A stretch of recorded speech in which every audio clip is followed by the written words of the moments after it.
Hello guys, میں ہوں M کے۔ سب لوگ صحیح سلامت قبیلے واپس آ جاتے ہیں تو سلیمان شاہ اسباب سرداری کے بارے میں پوچھتا ہے تو آئمہ بتاتی ہے کہ یہ سب کیا دھرا کردوغلو کا ہے۔ الپرگو کہتا ہے کہ اگر کارا توئیگر نے ہمارے بارے میں بتا دیا تو کیا ہوگا، جس پر کردوغلو کہتا ہے کہ اب جو ہوگا وہ دیکھا جائے گا، اب پیچھے ہٹا نہیں جا سکتا، بس ایک کام کرنا ہے، جو اسباب سرداری ہم لے کر آئے تھے وہ واپس رکھ کر آنا ہے۔ ارطغرل کے ساتھی حلیمہ سلطان کے خیمے پر حملہ کرنے والوں کے بارے میں پتہ کر رہے ہوتے ہیں کہ دوسری جانب گندوگدو بہت پریشان ہوتا ہے اور سلجن خاتون سے کہتا ہے کہ پہلے ہی قبیلے پر بہت مصیبتیں تھیں، اب کوئی غدار بھی قبیلے میں موجود ہے، جس پر سلجن خاتون کہتی ہے کہ وہ قیدی ہی غدار ہے۔ گندوگدو بتاتا ہے کہ وہ سلجوق کا شہزادہ ہے، کوئی غدار نہیں۔ سلیمان شاہ کردوغلو سے پوچھتا ہے کہ میرے جانے کے بعد قبیلے میں کیا ہوا اور میں نے کچھ اچھی خبریں نہیں سنی، جس پر کردوغلو بڑی چالاکی سے سب باتوں کو پلٹ دیتا ہے۔ ٹائٹوس کردوغلو سے مل کر کارا توئیگر کو قبیلے سے نکالنے کے منصوبے بنا رہے ہوتے ہیں تو الپرگو بھائی بورا کو قتل کر دیتا ہے۔ اگلے دن کارا توئیگر کی سزا کے لیے ایک جرگہ بلایا جاتا ہے، جس میں یہ فیصلہ ہوتا ہے کہ سلطان علاؤالدین اس کی سزا کا فیصلہ کریں گے اور گندوگدو کو حلب پیغام لے کر جانے کا فیصلہ کیا جاتا ہے۔ استاد اعظم ناصر سے مل کر یہ کہتا ہے کہ وہ ہماری سرحدوں کے پاس کائی قبیلے کو جگہ فراہم نہ کرے۔ قبیلے میں کردوغلو یہ سازش کر رہا ہوتا ہے کہ گندوگدو کو قبیلے کے خلاف کر دیا جائے اور وہ گندوگدو سے کہتا ہے کہ سلیمان شاہ سرداری کے قابل نہیں رہے، تم اپنے کاندھوں پر سرداری کو اٹھا لو۔ استاد اعظم کی ملاقات ابن العربی سے ہوتی ہے۔ راستے میں کردوغلو کے سپاہی ارطغرل کو روکنے کی کوشش کرتے ہیں تو ارطغرل ان کو باندھ کر آگے چلے جاتا ہے، پر ٹائٹوس ان سپاہیوں کو قتل کر دیتا ہے۔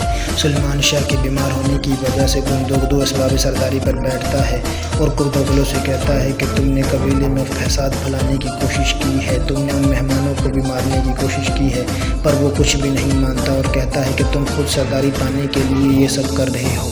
شہاب الدین ابن العربی کے پاس آتا ہے اور کہتا ہے کہ مجھے ان سب الجھنوں سے دور جانا ہے اور بتاتا ہے کہ ارطغرل کے حملے کا الزام بھی مجھ پر لگا دیا گیا ہے۔ استاد اعظم ناصر سے مل کر کائی قبیلے کو اپنی سرحدوں سے دور کرنے کے منصوبے بنا رہے ہوتے ہیں۔ قبیلے میں گندوگدو کو پتہ چلتا ہے کہ ایک وبا ہے جو قبیلے کو بہت نقصان دے رہی ہے۔ کارڈنل تھامس جو ایک پادری ہے استاد اعظم کے قلعے میں اس سے ملنے آتا ہے۔ کردوغلو سلیمان شاہ کو مارنے کے لیے اس کے خیمے میں آتا ہے، پر وہاں پر گندوگدو آ جاتا ہے اور وہ بھاگ جاتا ہے۔ سفر کے دوران ٹائٹوس ارطغرل پر حملہ کر دیتا ہے اور حلیمہ سلطان کو تیر لگ جاتا ہے، جس کی وجہ سے وہ بہت زخمی ہو جاتی ہے۔ ٹائٹوس تربت اور شہزادے کو بندی بنا لیتا ہے۔ شہناز خاتون سے آئمہ جان کہتی ہے کہ وہ ان کے ساتھ چلے، پر گندوگدو اس پر انکار کر دیتا ہے۔ شہناز اپنی بہن سے کہتی ہے کہ وہ آئمہ جان کا دل جیت لے، جس کی وجہ سے وہ اب تمہاری شادی ارطغرل سے کروا دے۔ آئمہ جان سلیمان شاہ کو لے کر حلب کے لیے روانہ ہو جاتی ہے۔ شہاب الدین ارطغرل پر حملہ کرنے والوں سے پوچھتا ہے کہ محل میں غدار کون ہے، پر وہ مر جاتا ہے۔ کارڈنل تھامس استاد اعظم سے کہتا ہے کہ اگر تمہیں مسلمانوں سے جنگ کرنی ہے تو پہلے وہ مقدس مقامات واپس حاصل کرنے ہوں گے۔ تو ایک سپاہی آتا ہے اور کہتا ہے کہ ٹائٹوس آیا ہے اور اپنے ساتھ تربت اور شہزادے شاہین کو لے کر آیا ہے۔ استاد اعظم ٹائٹوس کو حلب بھیجتا ہے اور کہتا ہے کہ تم ناصر سے مل کر ارطغرل کی ہر چال پر نظر رکھو۔ ارطغرل حلیمہ سلطان کو لے کے حلب پہنچتا ہے اور اس کا علاج کرواتا ہے۔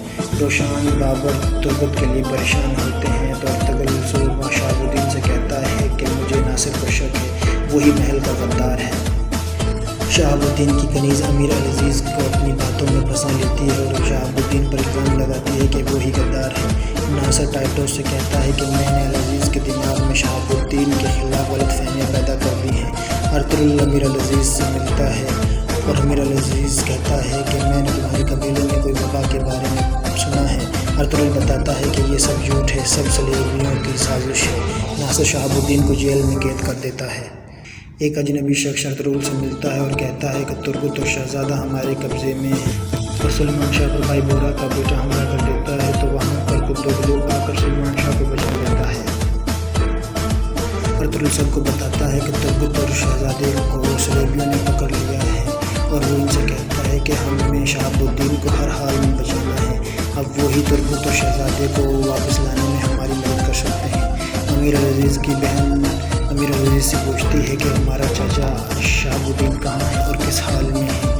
افسین پاشا اپنے دوست کے پاس جاتا ہے اور شہاب الدین کے بارے میں پتہ کرواتا ہے۔ استاد اعظم تربت کو بار بار سزا دے رہا ہوتا ہے تو النورا کی بہن قلعے میں آتی ہے اور النورا کے بارے میں پوچھتی ہے کہ وہ کہاں ہے، تو استاد نے بتاتا ہے کہ اس کو مسلمانوں نے مار دیا ہے۔ افسین پاشا ارطغرل کو بتاتا ہے کہ شہاب الدین کو گرفتار کر لیا گیا ہے۔ شہاب الدین کی کنیز ارطغرل کے پاس آتی ہے اور کہتی ہے کہ شہاب الدین آپ سے ملنا چاہتا ہے۔ پھر لوگوں سے کہتا ہے کہ تم نے بابا کو مارنے کی کوشش کی ہے پر وہ نہیں مانتا اور سارا الزام بھائی بوڑھا کے بیٹے پر ڈال دیتا ہے۔ ارطغرل صبح ہوتے ہی قالین والے کے پاس جاتا ہے اور کہتا ہے کہ ہمیں شہاب الدین کو بچانا ہے، تو شہاب الدین کو عدالت میں لایا جاتا ہے اور سب لوگ شہاب الدین کے خلاف ہو جاتے ہیں۔ سب لوگ شہاب الدین کے خلاف بولتے ہیں اور شہاب الدین کو پھنسا دیتے ہیں۔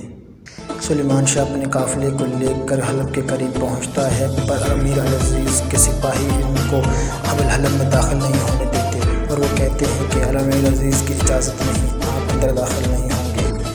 اور دوسری جانب شہاب الدین کو پھانسی کا حکم